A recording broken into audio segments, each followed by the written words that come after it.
नमस्कार, तिसरा डोळा न्यूज मध्ये आपलं स्वागत। मी सतीश चव्हाण। पाहूया आजच्या काही ठळक घडामोडी। महाशिवरात्री दिनानिमित्त सांगलीतील नेमिनाथ नगर कल्पद्रुम क्रीडांगणावर आयोजित फळ महोत्सव 2025 ला चांगला प्रतिसाद लाभत आहे। कृषी उत्पन्न बाजार समिती, जिल्हा परिषद कृषी विभाग, द्राक्ष बागायतदार संघ, सांगली महापालिका, कृषी पणन मंडळ, जिल्हा ॲग्रो मॅन्युफॅक्चरिंग असोसिएशन यांच्या संयुक्त विद्यमाने हे फळ महोत्सव सुरू आहे। यामध्ये सर्व प्रकारच्या फळांचे आकर्षक प्रदर्शन भरवण्यात आले आहे। या ठिकाणी पाककला स्पर्धा, फळांची चित्रकला स्पर्धेचे आयोजन करण्यात आले होते। आज जिल्हाधिकारी अशोक काकडे यांनी या प्रदर्शनास आवर्जून भेट दिली। त्यावेळी त्यांनी प्रदर्शनातील सर्व स्टॉल्सना त्यांनी भेटी दिल्या।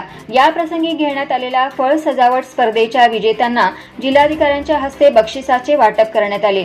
तसेच प्रदर्शनातील सहभागी शेतकऱ्यांचा सत्कारही करण्यात आला। यावेळी बाजार समितीचे संचालक संग्रामदादा पाटील, काळाप्पा वारत, सचिव महेश चव्हाण, जिल्हा परिषद कृषी विस्तार अधिकारी मनोज कुमार वेताळ, कॅपो विठ्ठल चव्हाण, द्राक्ष बागायतदार संघाचे अध्यक्ष मारुतीराव चव्हाण, रवींद्र मुळे, वृषाल पाटील आदी उपस्थित होते।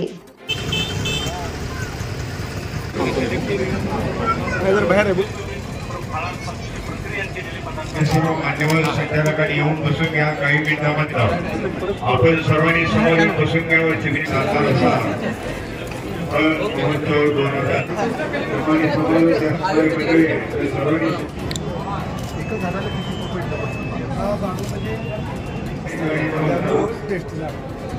छान होती 15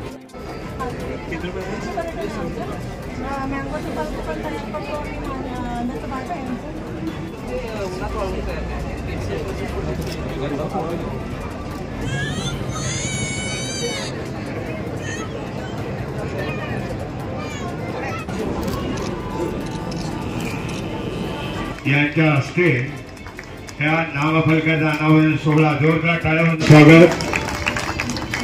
हा सुंदर आणि शानदार सोहळा। त्यानंतर तृतीय क्रमांकावर जगन्नाथ माळी, सावलत दाक्षे, त्यानंतर तृतीय आणि सन्मान या सुंदर हा संघाचं प्रदर्शन या ठिकाणी होत आहे। जिल्हाधिकारी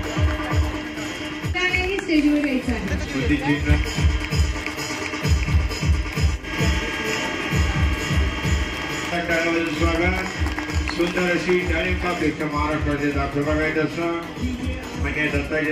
आज मला खूप आनंद झाला। इथे खूप प्रकारची द्राक्ष मी तासगावची पाहिली, विटेची द्राक्ष पाहिली, सांगलीमध्ये पाहिली। एका शेतकऱ्याने अंजीर पिकवले, पेरू पिकवलेले आहेत आणि एकाने ड्रॅगन फ्रूटचा ज्यूस पण काढलेला आहे। सातारकडच्या एकाने स्ट्रॉबेरी आणून विकली, पण बाकी सगळ्या गोष्टी या आपल्या सांगलीतल्याच आहेत। साधारण 70 ते 80 शेतकऱ्यांनी या स्पर्धेमध्ये या प्रदर्शनामध्ये भाग घेतला होता।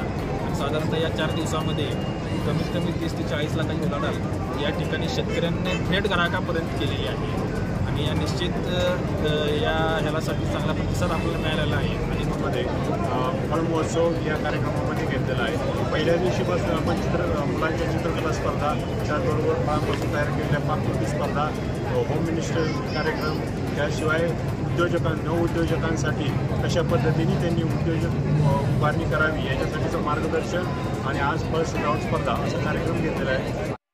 यूट्यूबवर सर्च करा तिसरा डोळा। तिसरा डोळा चॅनलला सबस्क्राईब करा।